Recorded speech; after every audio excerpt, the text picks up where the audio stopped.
Good evening, ladies and gentlemen, boys and girls across the nation. You are tuned into Station 1116, bringing you the latest from home and abroad. I'm Ivani Diaz, your lovely host this evening. And I'm Isel Gonzalez. This evening's report takes us to Dedham, Massachusetts, where a courtroom drama has captured the attention of the world and sparked debates from Boston to Buenos Aires.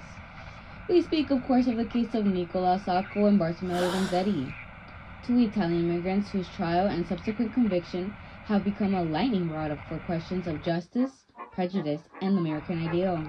Whoa, pipe down. Well, how do you mean? Well, let me tell you about it. A robbery took place at a shoe factory in South Braintree, Massachusetts, left two men dead, a paymaster and a guard, gunned down in cold blood.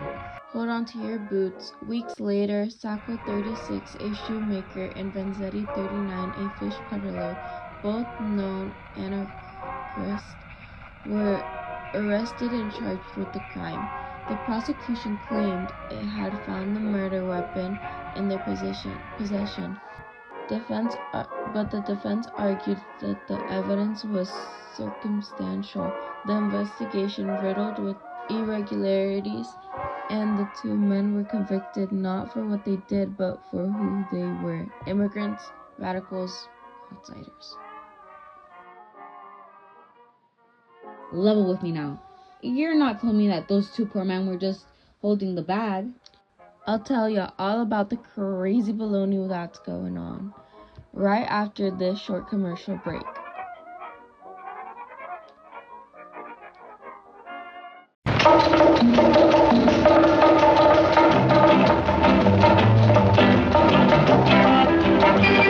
Hello, amigo.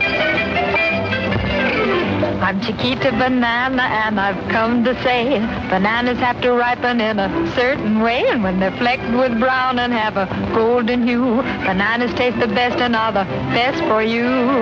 You can put them in a salad, you can put them in a pie, any way you want to eat them.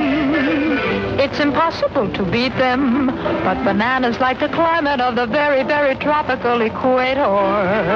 So you should never put bananas in the refrigerator. To have bananas that are fully ripe, you must be absolutely sure to take them home and let them ripen at indoor temperature. Oh, sure. And we're back. As the trial dragged on, protests erupted across the Atlantic. In London, Paris, and Rome, crowds shouted in defense of Sacco and Vanzetti. Petitions were signed. Intellectuals, writers, scientists, and even heads of state voiced concerns about the fairness of the proceedings. Yet, the court stood firm.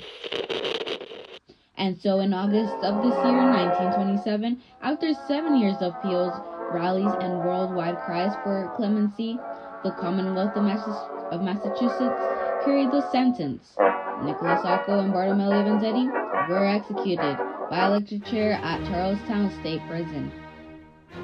They were symbols of injustice in a system plagued by fear and intolerance. To others, they were criminals rightly punished. But to all, their story leaves behind a question still echoing in our courtrooms, our factories, our streets. What is justice? And who among us is truly free from the shadows of prejudice? This has been your evening's bulletin. Stay tuned for the weather report and then our weekly programming. Until next time, keep your dial set in and your minds open. Good night and God bless America.